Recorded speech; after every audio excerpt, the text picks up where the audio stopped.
بسم اللہ الرحمن الرحیم۔ السلام علیکم۔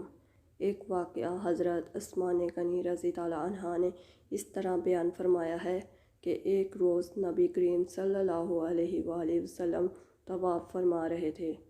اس وقت آپ کا ہاتھ حضرت ابوبکر رضی اللہ عنہ کے ہاتھ میں تھا۔ حجرہ اسود کے پاس 3 آدمی بیٹھے تھے۔ جب آپ حجرہ اسود کے پاس سے گزرے اور ان کے قریب پہنچے تو ان تینوں نے آپ کی ذات برکات پر چند جملے کسے۔ ان جملوں کو سن کر آپ صلی اللہ علیہ وآلہ وسلم کو تکلیف پہنچی۔ تکلیف کے آثار آپ کے چہرے سے ظاہر ہوئے۔ دوسرے پھیرے میں ابو جہل نے کہا، تم ہمیں ان معبودوں کی عبادت کرنے سے روکتے ہو جنہیں ہمارے باپ دادا پوجتے آئے ہیں، لیکن ہم تم سے صلح نہیں کر سکتے۔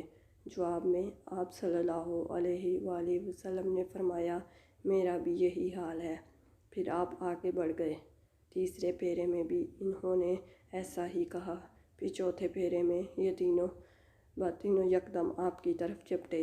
ابو جہل نے ایک دم آگے بڑھ کر آپ صلی اللہ علیہ وآلہ وسلم کے کپڑے پکڑنے کی کوشش کی۔ میں نے آگے بڑھ کر ایک گونسا اس کے سینے پر مارا، اس سے وہ زمین پر گر پڑا۔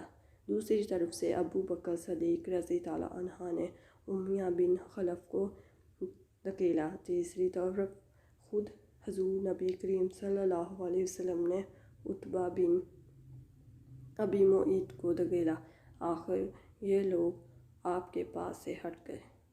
اس وقت آپ نے ارشاد فرمایا، اللہ کی قسم، تم لوگ اس وقت تک نہیں مرو گے جب تک اللہ کی طرف سے اس کی سزا نہیں بھگت لو گے۔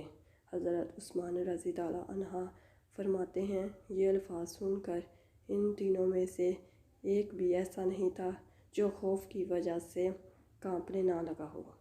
پھر آپ نے ارشاد فرمایا، تم لوگ اپنے نبی کے لیے بہت برے ثابت ہوئے۔ یہ فرمانے کے بعد آپ اپنے گھر کی طرف لوٹ گئے۔ ہم آپ کے پیچھے پیچھے چلے۔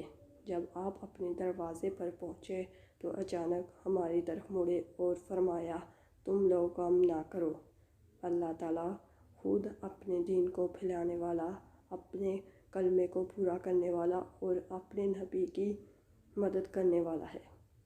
ان لوگوں کو اللہ بہت جلد تمہارے ہاتھوں ذبح کروائے گا۔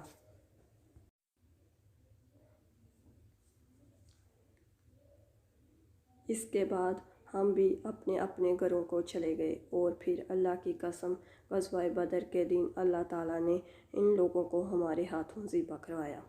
ایک روز ایسا ہوا کہ آپ خانہ کعبہ کا طواف کر رہے تھے۔ ایسے میں عقبہ بن ابی معیط وہاں آ گیا۔ اس نے اپنی چادر اتار کر آپ کی گردن میں ڈالی اور اس کو بل دینے لگا۔ اسی طرح آپ کا گلا گھٹنے لگا۔ ابو بکر صدیق رضی اللہ عنہ دوڑ کر آئے اور اسے کندھوں سے پکڑ کر دھکیلا۔ ساتھ ہی انہوں نے فرمایا، کیا تم اس شخص کو قتل کرنا چاہتے ہو جو یہ کہتا ہے کہ میرا رب اللہ ہے، اور یہ جو تمہارے رب کی طرف سے کھلی نشانیاں لے کر آیا ہے؟ بخاری کی ایک حدیث کے مطابق حضرت عروہ بن زبیر رضی اللہ عنہ سے روایت ہے، میں نے ایک مرتبہ حضرت عمرو بن عاص رضی اللہ عنہ سے پوچھا، مجھے بتائیے، مشرکین کی طرف سے حضور نبی کریم صلی اللہ علیہ وسلم کے ساتھ سب سے زیادہ بدترین اور سخت ترین سلوک کس نے کیا تھا؟ جواب میں حضرت عمرو بن عاص رضی اللہ عنہ نے فرمایا، ایک مرتبہ حضور نبی کریم صلی اللہ علیہ وسلم کعبہ میں نماز ادا فرما رہے تھے کہ عقبہ بن ابی معیط آیا۔ اس نے آپ کی گردن میں کپڑا ڈال کر کھینچا۔ اس وقت حضرت ابو بکر صدیق رضی اللہ عنہ نے اسے دھکیل کر ہٹایا۔ یہ قول حضرت عمرو بن عاص رضی اللہ عنہ کا ہے۔ انہوں نے یہی سب سے سخت برتاؤ دیکھا ہوگا، ورنہ آپ صلی اللہ علیہ وسلم کے ساتھ اس سے کہیں زیادہ سخت برتاؤ کیا گیا۔ پھر جب مسلمانوں کی تعداد 38 ہو گئی تو حضرت ابو بکر صدیق رضی اللہ عنہ نے آپ سے عرض کیا، اے اللہ کے رسول، مسجد حرام میں تشریف لے چلیے تاکہ ہم وہاں نماز ادا کر سکیں۔ اس پر آپ صلی اللہ علیہ وسلم نے ارشاد فرمایا، ابو بکر ابھی ہماری تعداد تھوڑی ہے۔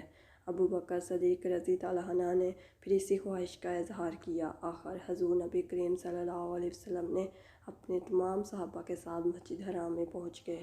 حضرت ابو بکر صدیق رضی اللہ عنہ نے کھڑے ہو کر خطبہ دیا، لوگوں کو کلمہ پڑھ لینے کی دعوت دی۔ اس طرح ابو بکر صدیق رضی اللہ عنہ سب سے پہلے شخص ہیں جنہوں نے مجمع میں کھڑے ہو کر اس طرح تبلیغ فرمائی۔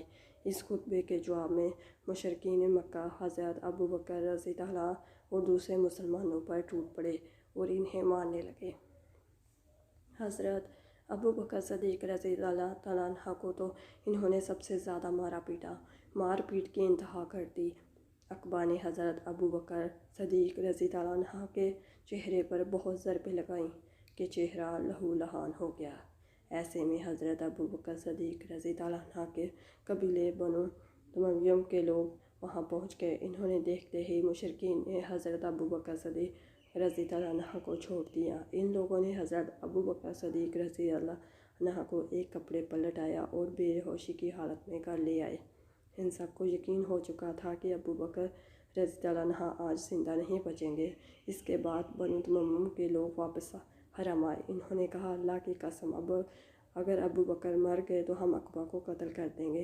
یہ لوگ پھر حضرت ابو بکر صدیق رضی اللہ عنہ کے پاس آئے۔ انہوں نے اور حضرت ابو بکر صدیق رضی اللہ عنہ کے والد نے ان سے بار بار بات کرنے کی کوشش کی، لیکن آپ بالکل بے ہوش تھے۔ آخر شام کے وقت کہیں جا کر آپ کو ہوش آیا اور بولنے کے قابل ہوئے۔ انہوں نے سب سے پہلے یہ پوچھا، حضرت صلی اللہ علیہ وسلم کا کیا حال ہے؟ گھر میں موجود افراد نے ان کی اس بات کا کوئی جواب نہ دیا۔ ادھر حضرت ابو بکر صدیق رضی اللہ عنہ بار بار اپنا سوال دہرا رہے تھے۔ آخر ان کی والدہ نے کہا، اللہ کی قسم ہمیں تمہارے دوست کے بارے میں کچھ معلوم نہیں۔ یہ سن کر حضرت ابو بکر صدیق رضی اللہ عنہ نے فرمایا، اچھا تو پھر جمیل بنت خطاب کے پاس جائیں، ان سے حضرت صلی اللہ علیہ وسلم کا حال دریافت کر کے مجھے بتائیں۔ جمیل رضی اللہ عنہ حضرت عمر رضی اللہ عنہ کی بہن تھی۔ اسلام قبول کر چکی تھی لیکن ابھی تک اپنے اسلام کو چھپائے ہوئے تھی۔ حضرت ابو بکر صدیق رضی اللہ عنہ کی والدہ ان کے پاس پہنچی۔ انہوں نے جمیل رضی اللہ عنہ سے کہا، ابو بکر محمد بن عبداللہ کی خیریت پوچھتے ہیں۔ جمیل رضی اللہ عنہ جو کہ اپنے بھائی حضرت عمر رضی اللہ عنہ سے ڈرتی تھی، وہ ابھی تک ایمان نہیں لائے تھے، اس لیے انہوں نے کہا، میں نہیں جانتی۔ ساتھ ہی وہ بولی، کیا آپ مجھے اپنے ساتھ لے جانا چاہتی ہیں؟ حضرت ابو بکر صدیق رضی اللہ عنہ کی والدہ نے فوراً کہا، ہاں۔ اب یہ دونوں وہاں سے حضرت ابو بکر صدیق رضی اللہ عنہ کے پاس آئیں۔ جمیل رضی اللہ عنہ نے حضرت ابو بکر صدیق رضی اللہ عنہ کو زخموں سے چور دیکھا تو چیخ پڑیں، جن لوگوں نے تمہارے ساتھ یہ سلوک کیا ہے وہ یقیناً فاسق اور بدترین لوگ ہیں۔ مجھے یقین ہے اللہ تعالیٰ ان سے آپ کا بدلہ لے گا۔ حضرت ابو بکر صدیق رضی اللہ عنہ نے کہا، رسول اللہ صلی اللہ علیہ وسلم کا کیا حال ہے؟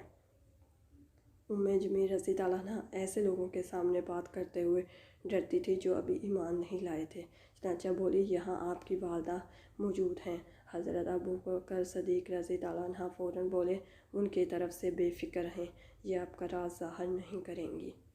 اب جمیل رضی اللہ عنہ نے کہا، رسول اللہ صلی اللہ علیہ وسلم خیریت سے ہیں۔ ابو بکر صدیق رضی اللہ عنہ نے پوچھا، حضور صلی اللہ علیہ وسلم اس وقت کہاں ہیں؟ جمیل نے فرمایا، دار ارقم میں ہیں۔ یہ سن کر حضرت ابو بکر صدیق رضی اللہ عنہ بولے، اللہ کی قسم میں اس وقت تک نہ کچھ کھاؤں گا نہ پیوں گا جب تک میں رسول اللہ صلی اللہ علیہ وسلم سے مل نہ لوں۔ ان دونوں نے کچھ دن انتظار کیا تاکہ باہر سکون ہو جائے۔ آخر یہ دونوں انہیں سہارا دے کر لے چلی اور دار ارقم پہنچ گئیں۔ جو ہی نبی اکرم صلی اللہ علیہ وسلم حضرت ابو بکر رضی اللہ عنہ کی یہ حالت دیکھی تو آپ کو بے حد صدمہ ہوا۔ آپ آگے بڑھ کر ابو بکر رضی اللہ عنہ کو گلے سے لگا لیا، انہیں بوسہ دیا۔ باقی مسلمانوں نے بھی انہیں گلے سے لگایا اور بوسہ دیا۔